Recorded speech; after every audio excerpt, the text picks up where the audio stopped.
So that brings me to third quadrant. What does better look like? Every organization in this world, no matter how big or how small it is it's just really made up of people. It's made up of individual people. And we have structures that kind of organize the people. And in America, a lot of those structures are in the form of laws and, governmental offices and things like that. But ultimately, it's people, and it's how people organize themselves. Um, and we can organize ourselves in other ways that are outside of the governmental structures.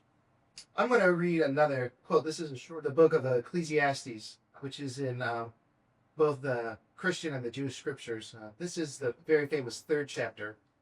To everything there is a season, a time to every purpose under heaven. Time to be born and a time to die.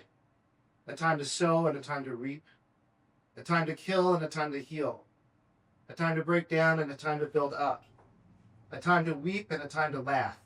A time to mourn and a time to dance. A time to cast away stones and a time to gather stones together. A time to embrace and a time to refrain from embracing. A time to get, a time to lose. A time to keep, a time to discard. A time to tear and a time to sow. A time to keep silence and a time to speak. A time to love, a time to hate. A time of war and a time of peace. What profit does one have in their labors? I've seen the burden God has given to the children of men is made all things beautiful in their time.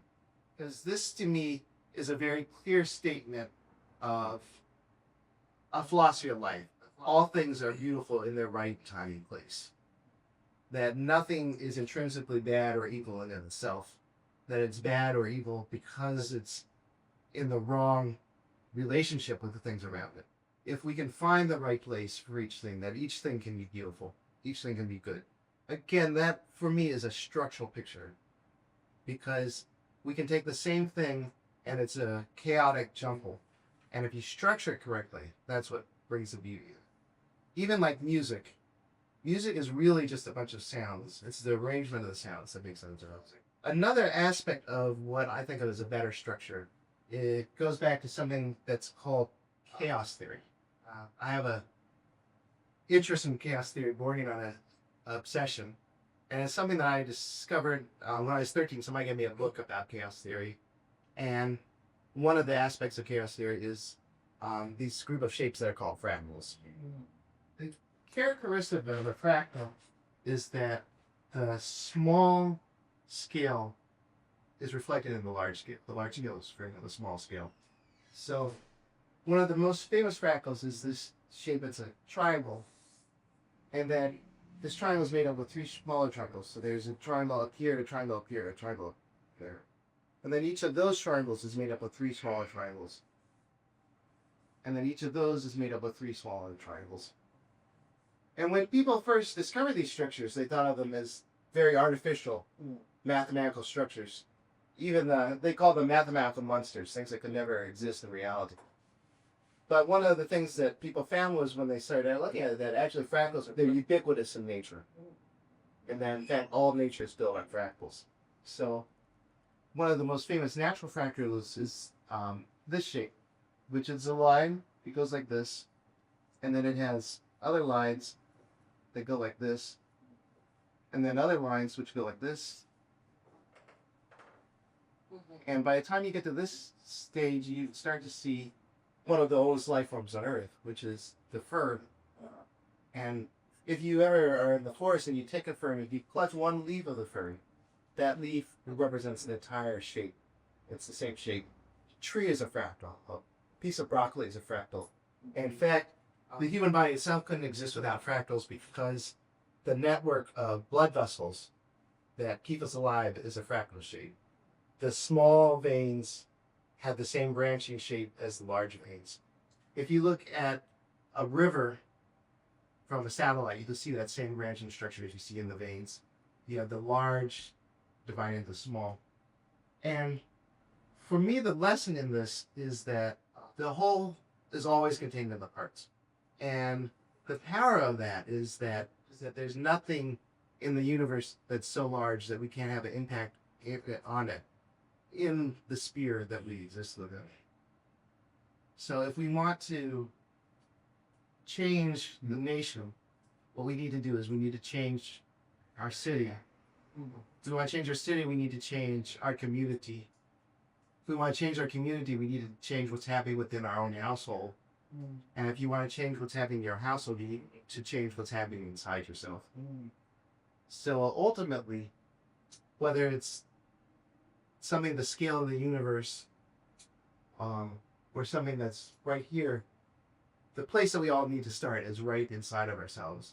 And then we need to move out to the people that we interact with on a daily basis, and then continue expanding out. And if we do that, there's no problem that's out there in the world that we can't have some impact on. And we see that over and over again. There are people who seemingly had no resources, and there was no reason to believe that they could change the world, and yet they did change the world. Something I didn't learn until recently is that fractals, although they're a recent discovery for the Western world, they are present in many ancient cultures, and in particular, fractal shapes are ubiquitous in Africa, in African art and African architecture, even in the way that villages are arranged. There are certain places in Africa where you have a village and there'll be a wall around the village, and then there'll be houses scattered around, but each of the houses is kind of built that same way. It has kind of its own little wall, and then inside there are little structures. And so you see that, just like with this structure or this structure, that the big is contained within the small. Plato, who I was talking about earlier, he's one of the most famous Greek philosophers.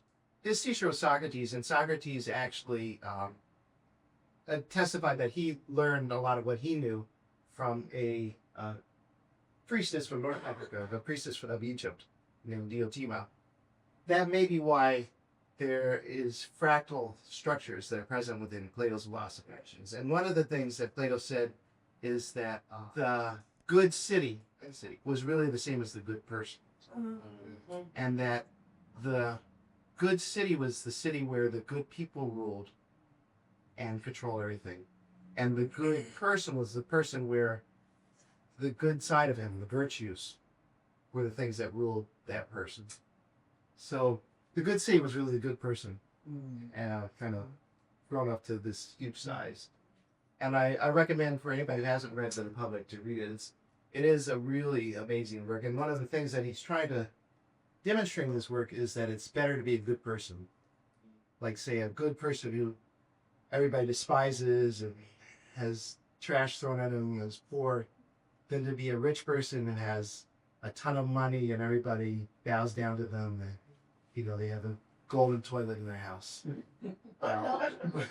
So the reason he said that it was better to be poor and good is that the rich person is tortured by themselves. Not the rich person, but that bad person is tortured by themselves. And because of that, they can never get away from the vices that drive them. And so they may seem like they're completely free, but they're not free because they're enslaved to their own worst instincts. And because of that, they become paranoid. They're always afraid everybody's out to get them. They never sleep easy. They're insecure. So it's better, in Plato's mind, even to have the world against you, but to be at peace within yourself, than to have the world idolizing you and to be your own worst enemy.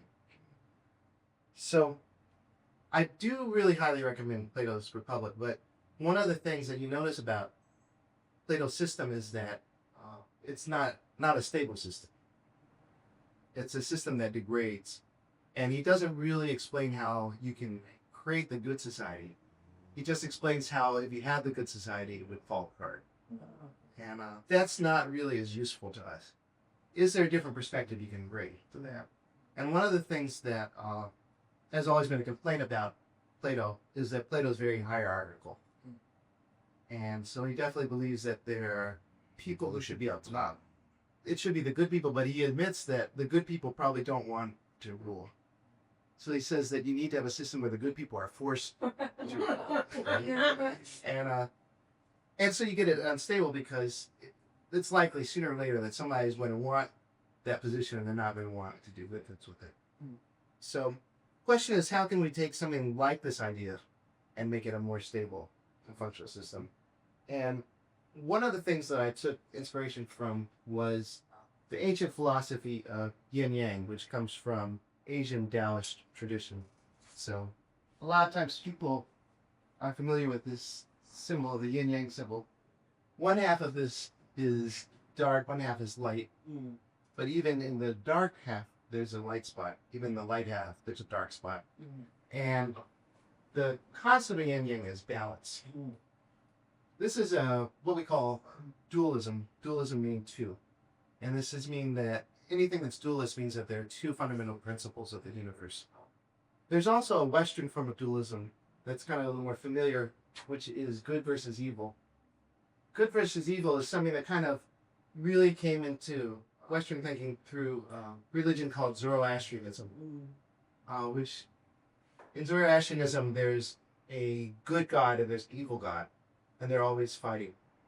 And even though that's not really a part of the Christian tradition, there are a lot of churches that have kind of adopted this and view the world as a battleground between God and the devil. In their minds, the devil becomes this equal and opposite force to God, and it's always a battle.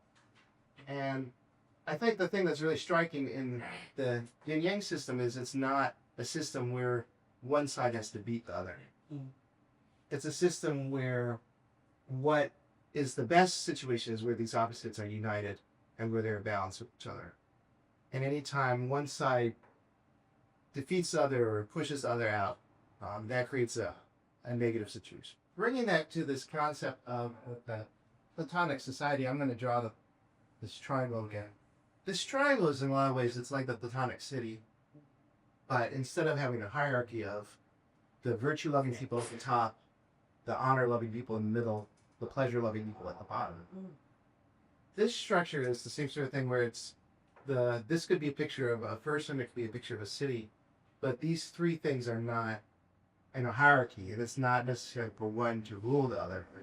It's what is necessary for these little balance. For me, these three principles are God, self, and society. Bringing these things into balance is what defines a functional society. Love is a principle that connects us to the universe, that connects us to God. Creativity is what connects us to ourselves. And then fostering the next generation is what connects us to society. This for me is what makes the balance of a good life, and it's also what makes the balance of a good society, is something that values these three things and that supports these three doings.